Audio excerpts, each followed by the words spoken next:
Pero en la práctica, según la explicación del propio MINSA, hoy lo ha explicado Digemit y en un comunicado también en MINSA, lo que en la práctica va a hacer esta norma es que posiblemente tengamos menos medicamentos que antes de esta norma. Estaba yo viendo el tema de la nueva lista de genéricos, ¿no? Ayer entrevistamos a Sonia Delgado, es la decana del Colegio de Químicos Farmacéuticos, y le pregunté insistentemente si la nueva lista que tiene como 400 ítems, ¿no? 434 medicamentos, era suficiente, si era clara, si no causaba confusión, y no me respondió. Me dijo que en realidad era una lista que se tenía que ver en el tiempo. Bueno, yo me imagino que la confusión era porque la primera pregunta fue que por este colegio se había detenido la implementación o la ampliación del decreto de urgencia para la implementación de los genéricos. ¿No se acuerdan ustedes de que se supo eso, de que la señora o el colegio había pedido que no se extendiera? Ella dice que está a favor de los genéricos, pero bueno, no me pudo explicar y me quedé con la duda. Así que ahora vamos a hablar con Omar Neira, experto en gestión pública. Bienvenido, señor Neira, a Exitosa. Karina, buenas tardes. Gracias por la invitación. Siempre Muchísimas es un placer gracias contigo. por estar aquí. ¿Me puede, por favor, comentar, usted que es experto en salud pública, si esta lista en realidad nos va a mejorar el panorama? Porque antes eran 40 los medicamentos genéricos que estaban a disposición de todos los peruanos. Ahora hemos pasado a más de 400, pero fue de un momento a otro, parece que no había estudios, ya nosotros hemos hablado de eso con usted acá, y de un momento a otro, ¿no? Porque hubo un escándalo, porque no se había ampliado la vigencia de esta lista de genéricos. Entonces, ¿esto está bien o está mal? Karina, efectivamente, desde la emisión del decreto de urgencia y esta resolución, la aplicabilidad y los resultados siguen siendo cuestionables. Es más, esta resolución, por boca del propio director de medicamentos en una reunión técnica que hemos tenido el lunes en el Comité de Productos y Medicamentos del Consejo Nacional de Salud, del que soy parte, reconoció que la aplicabilidad es compleja, por no decir que no se puede aplicar en la vida real. Si tú has visto en estos días, Karina, y hoy lo ha dicho el Premier también alegremente, hemos pasado de 40 a 434 medicamentos. Entonces, eso pareciera que suena bien, pero en la práctica, según la explicación del propio MINSA, hoy lo ha explicado Digemit y en un comunicado también en MINSA, lo que en la práctica va a hacer esta norma es que posiblemente tengamos menos medicamentos que antes de esta norma, porque lo que ellos intentan explicar y dicen son 434, son más, dicen, pero a la vez cuando hacen la explicación son menos. ¿Por qué?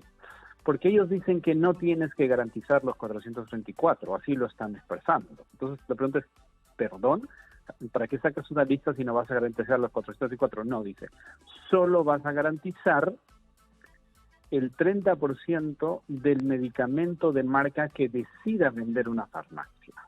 ¿Qué es esto? Por favor, explíquemelo, páselo, por favor. Qué confuso todo, porque mire, cuando pasamos de 40 a 434 ya a mí me parece ilógico. Esto algo trae atrás. Mis sospechas comienzan a multiplicarse y usted me da la razón, porque me está diciendo algo que es, en realidad, le han dicho que es inaplicable. ¿Por qué? A ver, pásemelo en blanco y negro, no entiendo. Por una razón. Lo que ellos indican es En teoría ellos dicen, hemos pasado 10 veces más de medicamentos y es el 30%.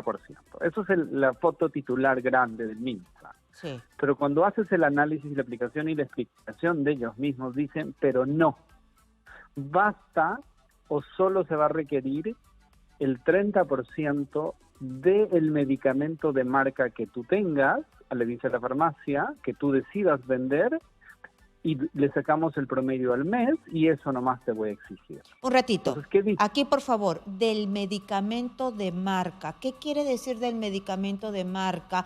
Porque si a mí me dicen medicamento de marca, asumo rápidamente que no es el genérico. ¿Qué cosa quiere decir?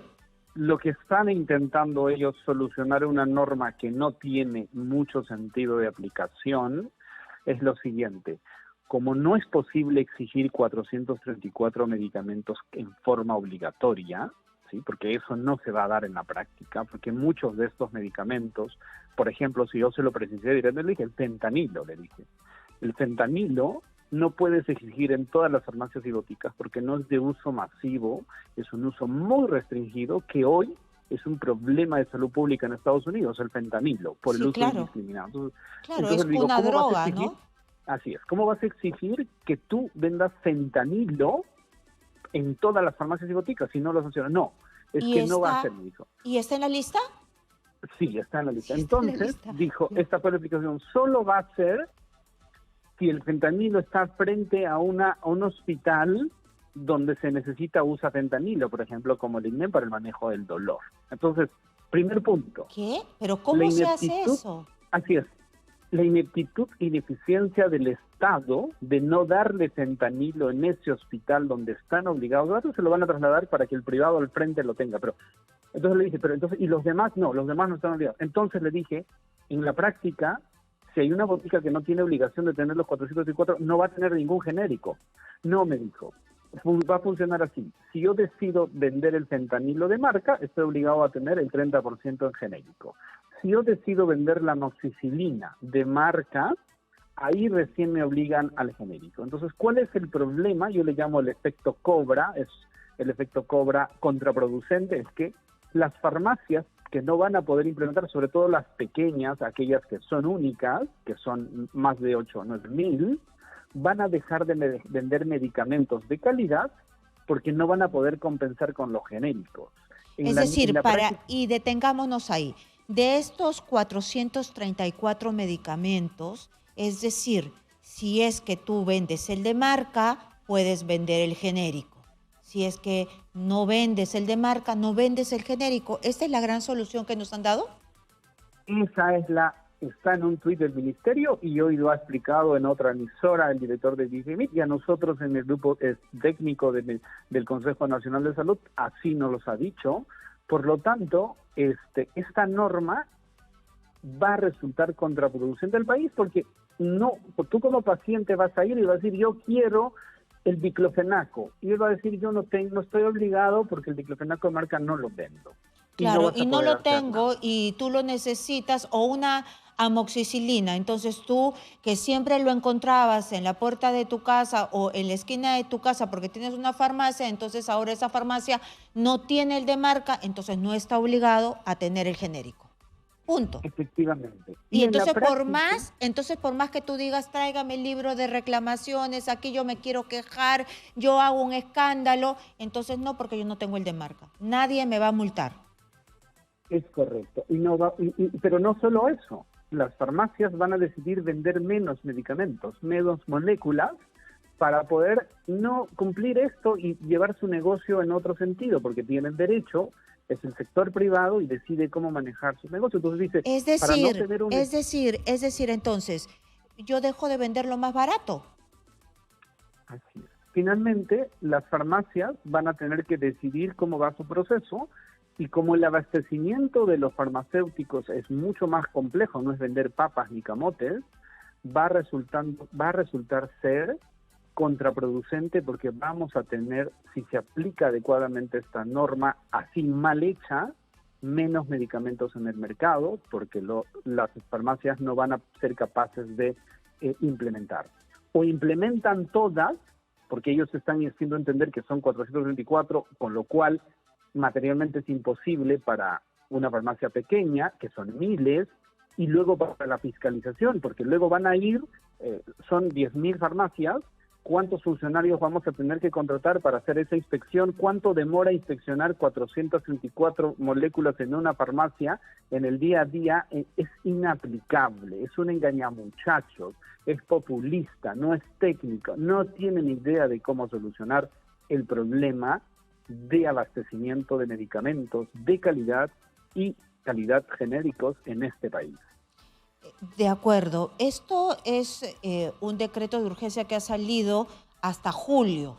Se supone que van a tantear cómo les va y como les va a ir pésimo, van a tener que cambiar la manera como se ha implementado. Es decir, van a analizar y como es un desastre, van a volver a ver la ley de genéricos. Sí, pero ahí hay un error y hay que hacer este análisis, Karina. Según el Estado peruano, el 107% de peruanos tenemos algún tipo de seguro. Estamos asegurados. Porque algunos tenemos doble seguro posiblemente, o tendrán 2 o 3, como los afortunados del Congreso. Entonces, cuando eso sucede, si los seguros MINSA, FIS y el Salud tan solo garantizaran la prescripción de los medicamentos de sus médicos, no necesitamos esto. El problema está, como el Estado no es capaz ni siquiera de garantizar paracetamol, le da a un sector tercer interveniente, que es el privado, que son farmacias, para que aquello que no es capaz de ofrecernos, lo solucionemos con un gasto de bolsillo personal. Ah, sí, pero no son capaces, pues, porque están dedicándose a robar. ¿Qué es el Comité Nacional de Salud? Usted me ha dicho que en el Comité Nacional de Salud, el cual es parte, le han explicado todo esto que nos ha trasladado. ¿Qué es el Comité Nacional de Salud? El Consejo Nacional de Salud. Consejo. Sí, tiene comités técnicos. ¿Ya? Y uno de esos comités técnicos está conformado por muchísimas instituciones y representantes. Y hay un área, es un comité, digamos, si hay un lugar donde hay que discutir esto es en el Comité de Medicamentos del Consejo Nacional de Salud, donde están representantes de distintas áreas que tienen que ver con la expertise de medicamentos. Y ahí hemos llevado esta agenda el día lunes después de esto. Y es ahí donde nos ha manifestado esto el director de DICEMIT, ¿no? Ya, ¿y el Consejo Nacional de Salud pertenece al MINSA? ¿Es un consejo adscrito? ¿Son expertos? ¿Qué es? No, el Consejo Nacional de Salud no pertenece al MINSA, es una, digamos, organización supra que recomienda políticas de salud al Ministerio de Salud. Digamos, es un organismo consultor en materia de políticas públicas en salud del Ministerio de Salud y a su vez tiene sus comités técnicos. Ah, bueno, pero el Ministerio de Salud se apoya en este Consejo Nacional de Salud. Debería utilizar los informes técnicos de sus comités, pero no lo hace. Muy bien. Se lo preguntaba porque algunas veces el ministro se ha referido a usted como que ¿quién es? Bueno, ya sabe quién es, el que le está dando consejos, ¿no? En fin, hoy hay prioridades, Karina, en esta gestión de la salud del gobierno Boluarte Acuña, ni una palabra del premier acerca de dengue. El dengue, entre comillas, Karina, está barriendo Lima. Barrios completos, familias completas están siendo contagiadas con dengue. Hay casi 100 fallecidos, estamos bordeando de 80 a 90 fallecidos por dengue, pero ni una palabra del gobierno para esto. Está sucediendo, hay fallecidos por dengue y Lima está en un ascenso importante en el número de contagios. Esa es la gran falencia, eso es lo que faltó, el dengue. ¿Qué más faltó en temas de salud para que se refiriera, pues, Adrián Sen para pedir el voto de confianza? Pues Andrés Sen tendría que haber hablado realmente de cómo va a solucionar el problema de medicamentos. No ha dicho, este decreto de urgencia, como acabamos de analizar, y en un análisis técnico es inaplicable, debería derogarse e intentar reestructurar la norma anterior. A mí me parece que hay que reestructurar, porque esto va a generar un problema mayor. No ha hablado de la crisis sanitaria de dengue, porque estamos en una crisis sanitaria de dengue. No ha hablado de atención primaria, que debe ser el foco. habló sobre electrificación, pero no habló de agua potable. Para solucionar los problemas de salud en este país hay que hablar de agua potable, de cosas fundamentales e importantes. Entonces, mientras tú no, porque no es un problema de presupuesto, es un tema de gestión y de visión, y mientras no apostemos por una atención primaria real, adecuada, más allá de algunas inauguraciones de centros médicos, la salud va a seguir azotándonos como lo ha hecho en la pandemia, como lo está haciendo en la epidemia de dengue. Hoy hay leishmaniasis UTA en Ancash con casi 70 casos hasta la semana pasada sin medicamentos, y eso es estrictamente un problema de gestión, no es de recursos. La leishmaniasis no es que apareció hoy como COVID para decir, oh, no sabíamos, es endémico en las últimas décadas, sabemos que hay que comprar medicamentos permanentemente, pero esa es la realidad de gestión. Muy bien, muchísimas gracias por estar aquí dándonos las alertas de lo que está sucediendo. Así que esto de pasar de 40 a 400 no es tan bonito como nos lo quieren vender. Cuando las cosas parecen que brillan, no necesariamente es oro. Muchísimas gracias por su participación a el doctor Neira.